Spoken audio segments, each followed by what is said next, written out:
Então, a questão 8.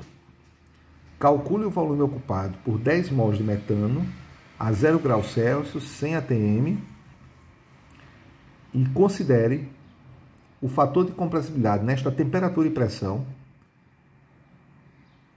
0,783. Tá? Então, ele deu esse fator de compressibilidade. Ora, se ele deu esse fator de compressibilidade, e ele fala que o gás é metano, ele quer, na verdade, o volume do metano. Ou seja, o volume do gás real. Eu sei disso porque ele deu o fator de compressibilidade, fala do metano, tá? Em nenhum momento ele pede o volume do gás ideal, ou considera o metano como gás ideal. Tá? Tudo bem. Para me encontrar esse volume aqui do metano, com esse fator de compressibilidade, eu preciso primeiro achar o volume do gás ideal, ou seja, o volume utilizando a fórmula que nós conhecemos, né?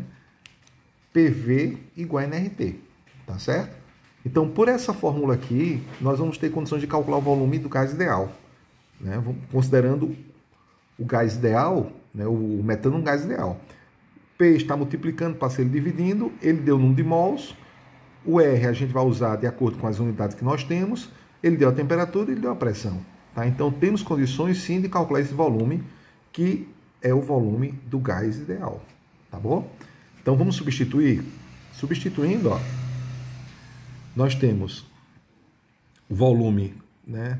Ele pede o volume, tá? Esse volume é do gás ideal, 10 mols é o número de mols, eu vou usar esse R porque está em ATM litro, mol a menos 1, Kelvin a menos 1, a temperatura é 0 graus Celsius, que a gente sabe que é 273,5 Kelvin, e a pressão sem ATM, tá? Então, como eu vou achar, né?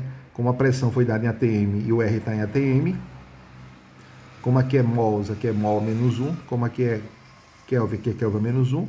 Então, quando nós cortarmos todas as unidades aqui, ó, tá? Inclusive ATM também, aí vai sobrar só o litro. Então, nós vamos calcular o volume em litro. E quanto é que dá fazendo esses cálculos? Ó? Dá 2,23983 litros. Lembrando que esse volume é do gás ideal. Perfeito? Olha, eu quero agora o volume do metano, considerando o fator de compressibilidade 0,783. Perfeito? Então, vamos lá. Ó. Nós sabemos que o volume molar de um gás ideal é o volume dividido pelo número de mols. Nós acabamos de encontrar o volume de um gás ideal. O número de mols é 10 mols. E aí a gente encontra exatamente o que seria o volume molar do gás ideal. 0,23983 litro por mol. Perfeito? Agora nós vamos fazer o quê? Nós sabemos que o fator de compressibilidade é o quociente entre o volume do gás real e o volume do gás ideal. Essa é a definição do fator de compressibilidade. É um fator que nos diz se um gás real ele se divide muito da idealidade. Tá? Se ele não se divide da idealidade, o volume dele foi igual ao volume do gás ideal, todo número dividido por ele mesmo é 1, aí o fator de compressibilidade é 1. Se o volume for menor do gás real do que o previsto do modelo ideal, tá? O numerador menor que o denominador, o fator de compressibilidade é menor que 1.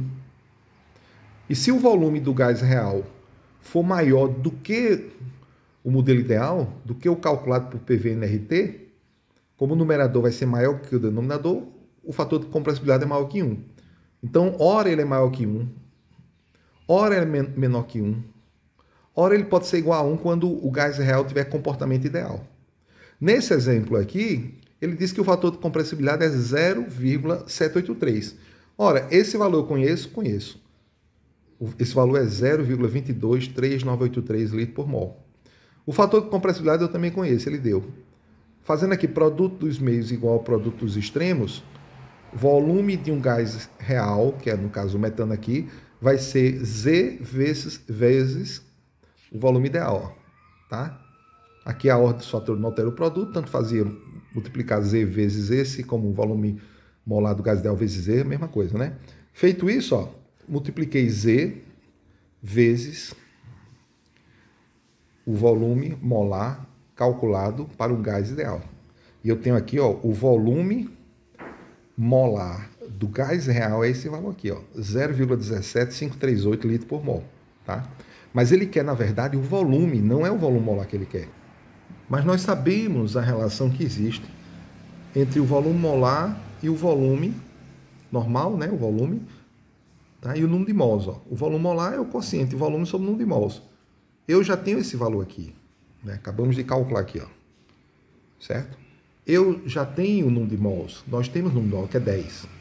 Eu acho o volume. O volume vai ser igual ao número de mols vezes volume molar. Número de mols foi dado, né? 10 mols.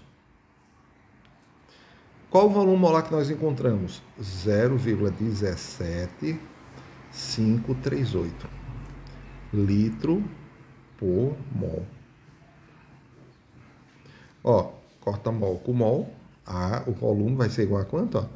10 que multiplica 0,17538, ou seja, 1,7538, o que?